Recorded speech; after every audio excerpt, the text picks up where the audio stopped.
ஹரே கிருஷ்ணா. ஓம் நமோ பகவத்தே வாசுதேவாய. ஹரே கிருஷ்ணா. மகாபாரதம் சபா பர்வம் பார்த்துட்ருக்கோம். இதில் அத்தியாயம் 5, நாட்டுக்கு ஆபத்து வருவதை காட்டக்கூடிய அபசகனங்கள், சிசுபால வதம், ராஜசூய யாகத்தின் நிறைவு, துரியோதனனின் பொறாமை, சகுனியின் நல்லுபதேசம், சூதாட்ட யோசனை, இதெல்லாம் தான் நம்ம பார்த்துட்ருக்கோம்.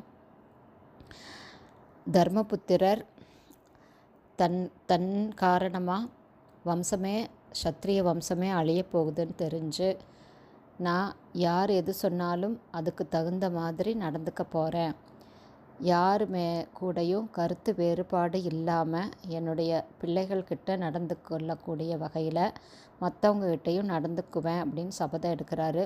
இதுக்கு இடையில் துரியோதனன் புதிதாக நிர்மாணிக்கப்பட்ட யுதிஷ்டருடைய பிரம்மாண்டமான அரண்மனையை சுற்றி பார்க்குறாரு.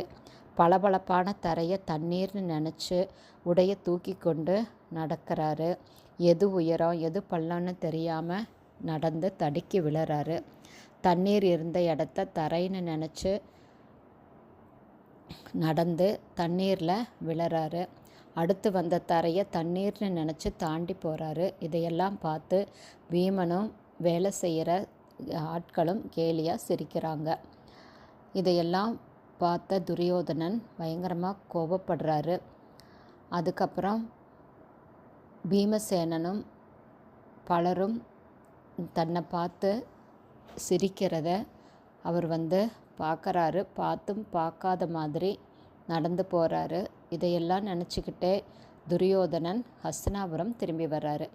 அடிக்கடி பெருமூச்சு விட்டு தன்னுடைய கோபத்தை அடக்கிட்டு இருந்த துரியோதனன்கிட்ட சகுனி, எதை நினச்சி நீ கவலைப்படுற அப்படின்னு கேட்குறாரு. அப்போ துரியோதனன், மாமா, அர்ஜுனனுடைய வீரத்தினால இந்த அவனி, அதாவது இந்த தேசம் முழுவதுமே தர்மபுத்திரனுக்கு உட்பட்டதாகி விட்டது. அவனுடைய யாகம் சிறப்பாக நடந்த விதமும் அங்கு அவனுக்கு கிடைத்த புகழுரைகளும் என்னை அப்படியே எரிக்கிறது.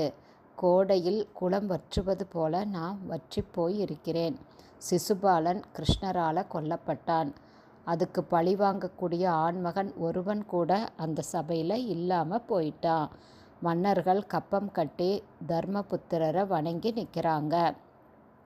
அங்கே குவிந்து தர்மபுத்திரனுடைய இடத்துல பிரகாசித்த ராஜ்யலட்சுமியை பார்த்து என்னுடைய மனசு படாத பாடு படுது அப்படின்னு இன்னும் நிறைய விஷயங்களை துரியோதனன் சகுனிகிட்ட சொல்கிறாரு. மேற்கொண்டு நாளைக்கு பார்க்கலாம். ஹரே கிருஷ்ணா. குருதேவுக்கு ஜெய்.